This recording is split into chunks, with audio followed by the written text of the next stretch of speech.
বেলঘরিয়া শিক্ষককে মারধরে জালে মূল অভিযুক্ত গ্রেপ্তার মূল অভিযুক্ত বিজয় নট। প্রতিবাদী শিক্ষককে মারধরে এখনো পর্যন্ত জালে 6।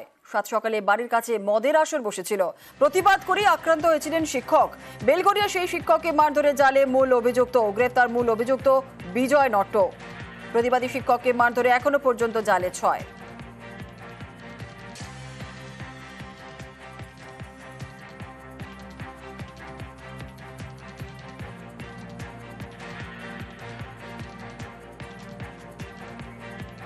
তৃণমূল কাউন্সিলরের দাদাগিরি, বিধবা মহিলাকে হুমকি, দোকান চালাতে হলে 50,000 টাকা দিতে হবে, না হলে শারীরিক সম্পর্ক করতে দিতে হবে। কোনোটাতেই রাজি না হওয়ায় দোকান ভাঙচুর, এমনই চাঞ্চল্যকর অভিযোগ সোনারপুরে। মানতে নারাজ তৃণমূল কাউন্সিলর।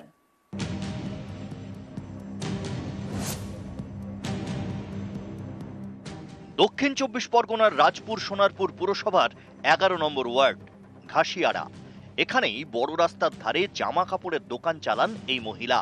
দোকানটি আগে চালাতেন তার স্বামী, তখন ছিল সবজির দোকান। বছর 3 আগে তিনি মারা যান। তারপর কয়েকদিন সবজি বিক্রি করেন মহিলা। এখন জামা কাপড়ের দোকান। এই দোকান থেকে যা আয় হয় তা দিয়ে কোনো রকমে পেট চলে। অভিযোগ, সেই দোকান চালাতে 50,000 টাকা তোলা দাবি করেন স্থানীয় তৃণমূল কাউন্সিলর কৃষ্ণপদ মণ্ডল। হুমকি দিয়ে বলেন, হয় টাকা দিতে হবে, না হলে শারীরিক সম্পর্ক করতে দিতে হবে। এসবে রাজি হননি বিধবা। অভিযোগ, এরপরেই তার দোকান ভেঙে দেওয়া হয়। ওখানে আমার স্বামী থাকতে ব্যবসা করতো। স্বামী মারা যাওয়ার পরে আমি ওখানে সবজি ব্যবসা করছি। ডিএন হওয়ার পরে আমি কৃষ্ণপদার কাছে গেছিলাম যে দাদা সবাই তো দোকান বাঁধছে, আমি কি বাঁধতে পারবো? কৃষ্ণ বলতে আমাদের এখানকার কাউন্সিলর। বহুদিন এরকম হাঁটতে হাঁটতে বলে, আচ্ছা ঠিক আছে তোমার সঙ্গে কথা বলবো, তুমি আমার বাড়িতে দেখা করো। বাড়িতে গেছি, বাড়িতে যাওয়ার পরে আমার বাবা গেছি, আমার জামাইও গেছে, বললো তোমরা বাইরে দাঁড়াও। বাইরে দাঁড়িয়েছি, আমার কাছে বলছে তুমি 50,000 টাকা দাও, নইলে আমার দিকে দেখো। দুটো অপশান দিলাম তোমাকে, দুটো অপশানের যে কোনো একটা মানলে আমার ছেলেরা তোমাকে গিয়ে দোকানে গিয়ে দোকান বেঁধে দেবে। তোমার দোকান হয় 50,000 টাকা দিতে হবে, নইলে তুমি আমার দিকে দেখো। আর আমি সহ্য করতে পারছি না। সোনারপুর থানায় নালিশ জানিয়েছেন মহিলা। তার ভিত্তিতে তদন্ত শুরু করেছে পুলিশ। মহিলাটিকে আমি জানি না, চিনি না। আমার কাছে কবে এসেছিল তাও আমার মনে নেই, কারণ আমার অফিসে এবং বাড়িতে প্রতিদিন লোকজন আসে, প্রচুর আসে। এটা সর্বৈব মিথ্যা, ভিত্তিহীন।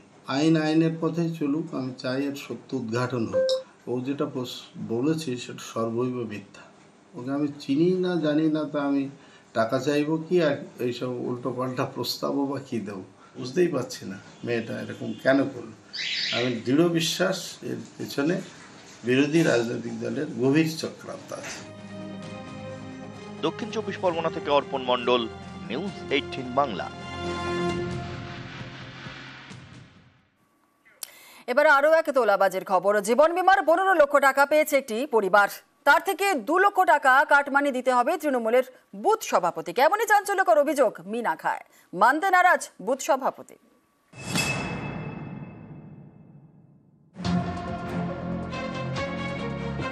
জীবন বীমায় মিলেছে 15 লক্ষ টাকা।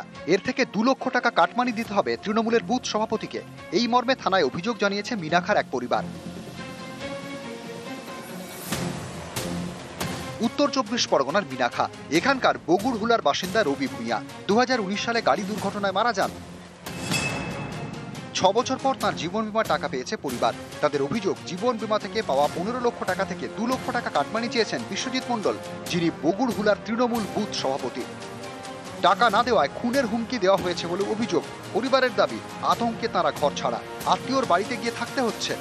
আমাদের বুথ সভাপতি বিশ্বজিৎ মণ্ডল 21 তারিখে রাত 10টার দিকে আমাদের বাড়িতে এসে বাবার অ্যাক্সিডেন্ট ক্লেমের টাকা চায়, 2 লাখ টাকা। ওরা আমার বাবার অ্যাক্সিডেন্টের গাড়ি ধরেছিল, সেই গাড়ির কাছ থেকে 8.5 টাকা নিয়েছিল। তো প্রেশার দিচ্ছে, মেরে ফেলে বলছে জীবনের মতন। তাই পালিয়ে লোকের বাড়িতে আমি অন্য জায়গায় আছি। ঘর বাড়ি ভেঙে ভেঙে দেবে বলছে, থাকতে দেবে না, ওখানে বাস করতে দেবে না।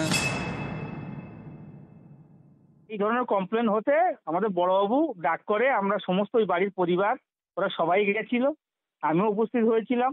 যে প্রকৃত ঘটনাটা কি, বড়বাবু সমস্ত জিনিসটা, সমস্ত রিপোর্টটা ওদের কাছ থেকেই শুনেছে। কিন্তু ওদের যারা অভিযোগটা করেছে তারা ওখানে উপস্থিত হয়নি। এই ধরনের মিথ্যে ভিত্তিহীন দিয়ে একটা রাজনৈতিক করা হচ্ছে, এটা সম্পূর্ণ ভিত্তিহীন।